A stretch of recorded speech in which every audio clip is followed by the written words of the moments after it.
o PT é de 80, só foi se eleger em 2002. Então vai lá, faz uma eleição, perde. Aí depois você não teve eleição, você não teve final, você teve pontos corridos. 94, 98 foi pontos corridos, não teve uma final. O Fernando Henrique ganhou 94, ganhou 98 e o Lula ali, tentando, não conseguiu. Aí quando ele vai para 2002, bicho, ele entra, não sai mais. Ele só faz final, fez 89. Aí ele faz o final, ele ganhando, botando a Dilma ganhando também, e só perdeu uma. Ele só perdeu uma final. Com um poste, bicho. Ele pegou um cara que tem carisma zero para ser candidato a presidente e ele encana. Ele falou, vamos fazer um cenário bem ruim. Eu fico em cana e a gente pega um cara que não tem carisma nenhum. E o cara foi pro segundo turno mesmo assim. Ah, para, meu.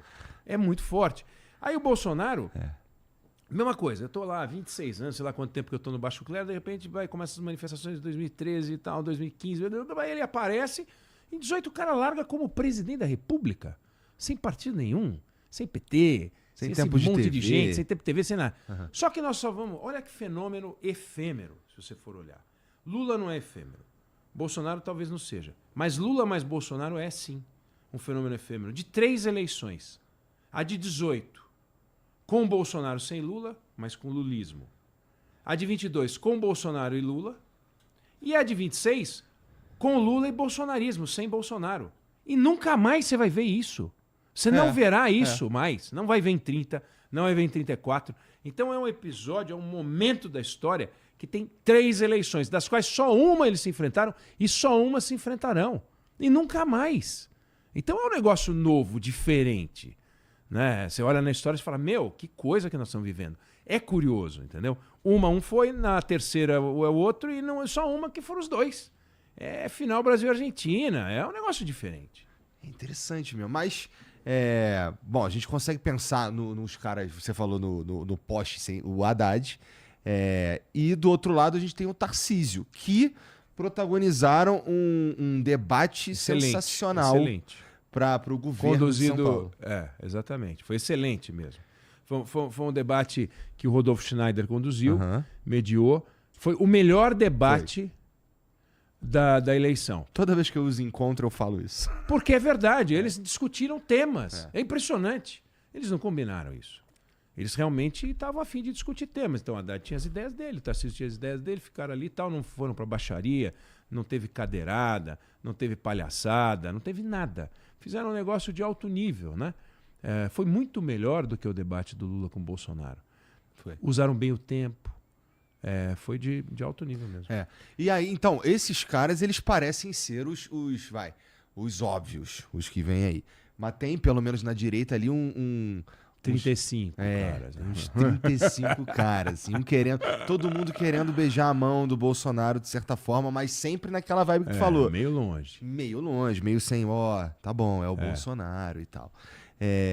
Mas, putz, eu não sei até que ponto isso não era melhor. Porque, eu fico pensando, eu não sei se tu entra nessa, mas assim, eu gostaria de acreditar que a gente vai chegar em um momento que seremos geridos por pessoas mais que estão pensando no país e não em si próprios, sabe qual é? E um cara que está pensando em presidir ou num projeto de país, ele vai pensar num projeto que passa dele mesmo, sabe?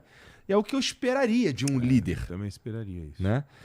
Putz, e não é meio triste que não role? É pavoroso. É assustador. Para quem tem filho, neto, acredita no Brasil, torce pelo Brasil, tem orgulho de ser brasileiro, tem esperança na política, porque não há alternativa à política. Não há alternativa. Você não consegue fazer uma transformação no país pela iniciativa privada. A iniciativa privada não tem tamanho para isso. Nem missão, nem esse é o propósito.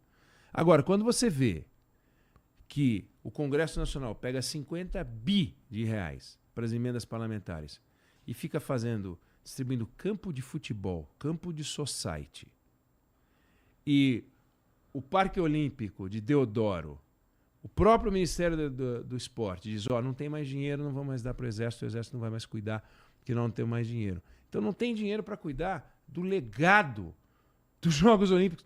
Cara, aquilo é um absurdo. Você gasta uma bica de dinheiro para participar dos Jogos Olímpicos, promete um legado, para a cidade do Rio de Janeiro. Aí um dos equipamentos, que é o Parque Olímpico de Deodoro, tem lá um pedaço que é da prefeitura, mas tem um pedaço que é o Exército que toca. Aí o Ministério do Esporte fala, já não tem mais dinheiro, não tem mais, 35 milhões ano, em média. Aí eles têm 1,3 bi no Ministério do Esporte para distribuir em emenda parlamentar. 100 milhões só para fazer campinho de futebol e campo de society. 100 milhões, 3 vezes o que seria necessário para manter. Você fala assim, desculpa, canalice, patrocinada por todos os deputados e senadores. 50 bi, eu faço o que eu quiser. Que empresa tem 50 bi por ano para investir? É a Petrobras, bicho.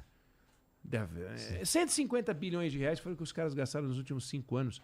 4 vezes mais do que nos 5 anos anteriores com emendas.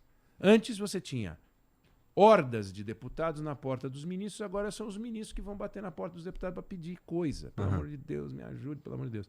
Então, isso já derruba um pouquinho. Como é que nós vamos mudar esse modelo? Você vai tirar o dinheiro dos caras? É justo que um deputado e um senador que não é parte do governo, seja que governo, possa decidir qual é uma política pública. E não é política pública nenhuma. Então, qual é o projeto de país? Não tem. Esse governo não tem projeto de país nenhum. Não apresentou um documento para dizer. Você não pode chamar de projeto de país pé de meia, pé de moleque, pé de galinha, meu pé de laranja lima. Isso não é projeto de país. Isso são os projetinhos sociais. Agora, projeto de país, assim, aonde é que eu quero chegar? Como é que esse país vai ser daqui 5 anos, 10 anos? Não temos, é uma vergonha. Não tem, já tivemos? Tivemos, no Ponte para o Futuro, que foi durante a gestão Temer, estou falando de história recente. Tivemos. O governo Fernando Henrique tinha um projeto de país. Também é verdade. Não dá para falar em projeto de país no governo Sarney, que era uma abertura, né? Vamos para uma abertura, tentar manter a democracia, tem que fazer a Constituição. Pô, você já imaginou que é governar com o cara fazendo a Constituição?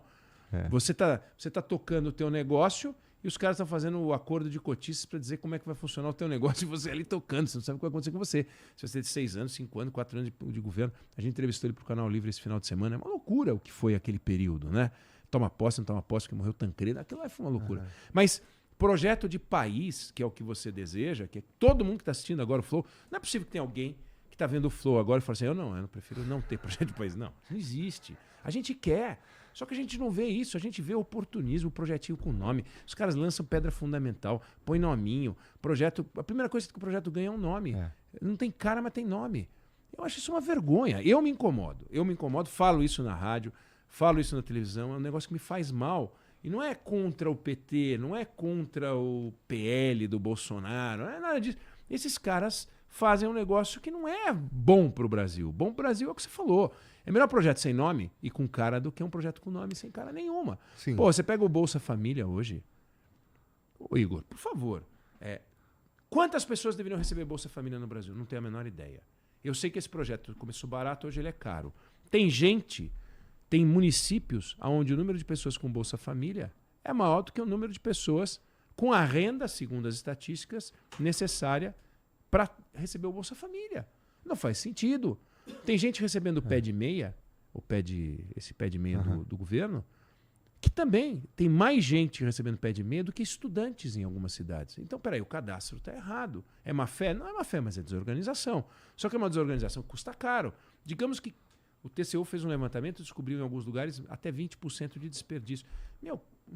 Num negócio que custa 170 bi, que seja 10% de desperdício, são 17 bilhões de reais. É muito dinheiro, meu. Então, é absurdo. Aí você fala isso, você é contra o Bolsa Família. Não. Outra coisa, por que o Bolsa Família é um programa em que eu entro, mas eu não saio? O seguro-desemprego, você fica 5 meses. E depois você tem que se virar. O Bolsa Família não deve ser 5 meses, não deve ser 1 ano. Pode ser o que for, 2 anos, 3 anos, não interessa.